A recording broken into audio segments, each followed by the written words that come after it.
Welcome to Not Milk Never Milk. Subscribe if you're lactose intolerant. In this video, I will explain how to make Danish Kringle. First, gather your ingredients: flour, butter, yeast, sugar, and milk. You'll start by activating the yeast in warm milk with a pinch of sugar. Then, combine this with the flour to form a soft dough. Knead it gently for about 5 minutes until smooth. This initial step is crucial for developing the dough's structure before adding the butter. Remember, patience is key for a perfect Kringle. Now, let's prepare the dough for its signature flakiness. After the first chill, roll your dough into a rectangle, approximately 1/4 inch thick. Distribute cold, thinly sliced butter over 2/3 of the dough. Fold the unbuttered third over the middle, then fold the remaining buttered third over that, creating 3 layers. This is your first turn. Chill the dough for at least 30 minutes before repeating this process 2 more times. Each turn builds those wonderful layers. With your dough perfectly layered, it's time for the delicious filling.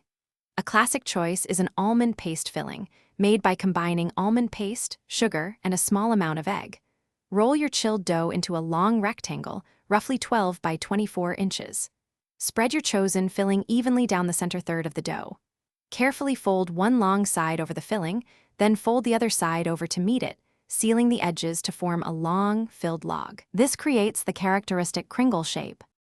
Finally, let's bake your beautiful Kringle. Gently shape the filled log into an oval or a large pretzel shape on a parchment-lined baking sheet. Brush the entire surface with an egg wash for a golden, shiny crust. Bake in a preheated oven at 375 degrees Fahrenheit for 25 to 30 minutes, or until it's a rich golden brown. Once cooled, drizzle with a simple powdered sugar glaze. Don't forget to check the description for a link to those fantastic leak-proof meal prep containers and other great deals. Enjoy your homemade Danish Kringle.